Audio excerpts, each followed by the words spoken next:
সেদিন ত্রিবেণী সঙ্গমে স্বামীজি বসে আছেন। স্বামীজি কিছুদিন ব্যাসকাশীতে অবস্থান করছিলেন। একদিন ঘুরতে ঘুরতে তিনি গঙ্গার ঘাটে এসে পৌঁছলেন। সামনে জনতার ভিড়। অগ্রসর হয়ে দেখলেন এক বৃদ্ধ ব্রাহ্মণ সেখানে নিথর হয়ে পড়ে আছেন। ভদ্রলোকের নাম সীতানাথ বন্দ্যোপাধ্যায়। যক্ষা রোগে ভুগে ভুগে তিনি একেবারে জীর্ণ হয়ে পড়েছিলেন। গঙ্গার ঘাটে সে রোগ যন্ত্রণায় হঠাৎ তিনি অচেতন হয়ে পড়েন। স্নানার্থীদের মধ্য থেকে কয়েকজন তার সেবা শুশ্রূষায় ব্যস্ত হয়ে পড়েন। এই মর্মান্তিক দৃশ্য দেখে ঘাটের অনেকেই হায় হায় করতে লাগলো। ত্রৈলঙ্গ স্বামী থমকে দাঁড়ালেন। কি জানি কেন মৃত্যু পথযাত্রী এই রোগী তাকে চঞ্চল করে তুলল। তিনি সামনে এসে করপুট ভরে গঙ্গাজল নিয়ে সীতানাথের বক্ষ স্পর্শ করলেন। নিষ্পন্দ দেহে দেখা দিল প্রাণের লক্ষণ। স্নানার্থীদের বিস্ময়ের মধ্যে ধীরে ধীরে তার চেতনা ফিরে এলো, যেন তিনি নতুন জীবন পেলেন। চোখ খুলে দেখলেন বিরাট দেহী যোগীবর তার সম্মুখে দাঁড়িয়ে আছেন। অসহায় ব্রাহ্মণ কাতর কণ্ঠে দুরারোগ্য ব্যাধির কথা নিবেদন করলেন। স্বামীজি তাকে অভয় দিলেন। ওষুধ পেয়েছ, গঙ্গার মৃত্তিকায় তোমার ওষুধ। প্রতিদিন নির্জনে গঙ্গার ঘাটে এসে এই মৃত্তিকা সেবন করবে। এবার তুমি এই রোগ থেকে মুক্ত হবে। ত্রৈলঙ্গ মহারাজের কৃপায় শীঘ্রই তার রোগ মুক্তি ঘটে এবং দীর্ঘদিন তিনি কাশীতে সুস্থভাবে জীবনযাপন করেন। স্বামীজি যখন হনুমান ঘাটে বাস করতেন তখনও এক বিচিত্র ঘটনা ঘটে। এই অঞ্চলের এক সম্ভ্রান্ত মহারাষ্ট্রীয় মহিলা রোজ বিশ্বনাথের চরণে পূজা দিতে যেতেন।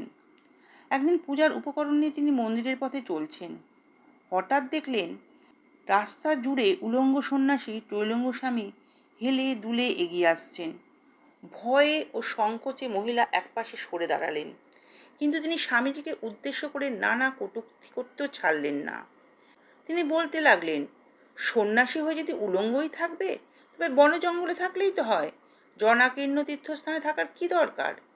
এভাবে বারবার তিরস্কার ও ধিক্কার বর্ষিত হতে লাগলো, কিন্তু যাকে এসব বলা হচ্ছিল তিনি সম্পূর্ণ নির্লিপ্ত। বিতরাগ মহাযোগী শান্ত চিত্তে নিজের পথে চলতে লাগলেন। বিশ্বনাথের পূজা সেরে মহিলা গৃহে ফিরলেন। সেই রাত্রে তিনি এক অলৌকিক স্বপ্ন দেখলেন। স্বয়ং বিশ্বনাথ তার সামনে আবির্ভূত হয়ে ক্রুদ্ধ স্বরে বলছেন, যে সংকল্প নিয়ে তুই রোজ আমার পূজা করছিস তা আমার দ্বারা সিদ্ধ হবে না। আজ তুই যে উলঙ্গ মহাযোগীকে অপমান করেছিস, জেনে রাখ, কেবল তার কৃপাই তোর মনস্কামনা পূর্ণ করতে পারে। মহিলার স্বামীর শরীরে মারাত্মক ক্ষত রোগ হয়েছিল। তার বাঁচার কোনো আশাই ছিল না।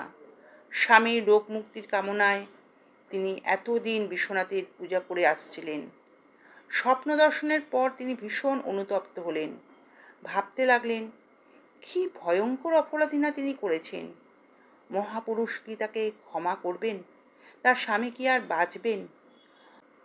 পরদিন ব্যাকুল হয়ে তিনি ত্রৈলঙ্গ স্বামীর সন্ধানে বেরোলেন। স্বামীজির কাছে পৌঁছে বারবার ক্ষমা প্রার্থনা করলেন এবং মৃত্যু পথযাত্রী স্বামীর জন্য প্রাণ ভিক্ষা চাইলেন। কৃপা পেতে দেরি হলো না। যোগীবর প্রসন্ন হয়ে এক মুষ্টি ভস্ম তাকে দিলেন এবং বললেন, এটি তোমার স্বামীর দেহে লেপন করো। মহিলা তাই করলেন এবং অল্প দিনের মধ্যেই তার স্বামী সে দুরারোগ্য ব্যাধি থেকে মুক্ত হলেন।